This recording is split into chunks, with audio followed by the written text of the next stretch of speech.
మునగాకు కారం ఎలా తయారు చేసుకోవాలో నేర్చుకుందాం. ఫస్ట్ సెసమి సీడ్స్, నువ్వులు వేయించుకొని పక్కన పెట్టేసుకోవాలి. తర్వాత అదే దాంతో ఫ్లాక్స్ సీడ్స్ కొంచెం వేయించుకొని పక్కన పెట్టుకోవాలి. నేను ఇప్పుడు చూపించినట్లుగా కొంచెం సేపు వేయించుకొని చిటపటలాడేంత వరకు వేయించుకొని పక్కన పెట్టుకోవాలన్నమాట.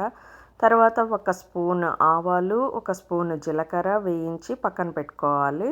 తర్వాత కొంచెం ఒక స్పూన్ మెంతులు కూడా వేయించి పక్కన పెట్టుకోవాలి. ఇవన్నీ బాగా కొంచెం చిటపటలాడేంత వరకు వేయించుకోవాలన్నమాట. ఆవాలు ఇక్కడ చూపించాను కదా, తర్వాత జీలకర్ర కూడా కొంచెం యాడ్ చేసుకొని పెట్టుకొని పక్కన పెట్టుకోవాలి. అదే బౌల్లో సపరేట్గా వేయించుకొని పక్కన పెట్టుకోవాలన్నమాట. తర్వాత మెంతులు, తర్వాత కొంచెం కోకోనట్ పౌడర్ కూడా వేయించుకొని పక్కన పెట్టుకోవాలి. కొంచెం ధనియాలు కూడా వేయించుకొని పక్కన పెట్టుకోవాలి. మెంతులు చూపించాను, ధనియాలు కూడా వేయించుకొని పక్కన పెట్టుకోవాలన్నమాట. తర్వాత ఎండుమిరపకాయలు, కొంచెం కరివేపాకు కూడా వేయించుకొని పక్కన పెట్టుకోవాలి. కొద్దిగా పీనట్స్ కూడా వేయించుకొని పక్కన పెట్టుకోవాలి.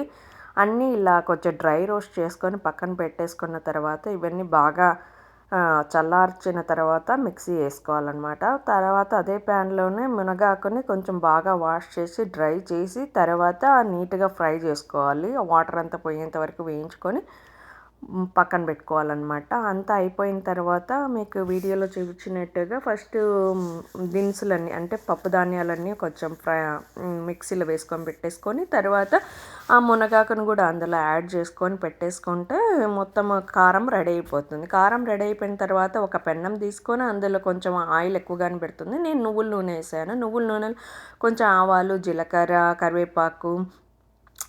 కరివేపాకు, తర్వాత అదే మినపబేడలు, కొంచెం శనగబేడలు, ఇంగువ, పసుపు, ఉప్పు ముందుగా అయినా వేసుకోవచ్చు, లేదంటే తర్వాత అయినా వేసుకోవచ్చు, మీ ఇష్టము. నేను ముందే మిక్సీ పట్టేటప్పుడే వేసేసుకున్నాను. మీరు తర్వాత కావాలంటే తర్వాత కూడా వేసుకోండి. కొంచెం ఇంగువ కూడా వేసుకొని చిటపటలాడిన తర్వాత ఈ మునగాకు కారం కూడా అందులో వేసి కాసేపు వేయిస్తే మునగాకు కారము రెడీ అయిపోతుంది. ఇది అన్నంలోకి చాలా చాలా బాగుంది, అలాగే చపాతీలోకి కూడా బాగుంది. పెరుగన్నంలోకి అయితే ఇంకా సూపర్, చెప్పనక్కర్లేదు. మీకు మునగాకుని ఎలా వాడాలో ఎలా చేయాలో ఏం తెలియకపోతే ఇది మంచి సొల్యూషన్ అనమాట. మునగాకుని తీసుకుంటే చాలా చాలా మంచి హెల్త్కి. సో అందుకని నేను ఇలా ట్రై చేశాను. నేను ఫస్ట్ టైం ట్రై చేశాను, నేను ఇంతకుముందు ఎప్పుడు చేయలేదు. ఇది చాలా బాగుంది.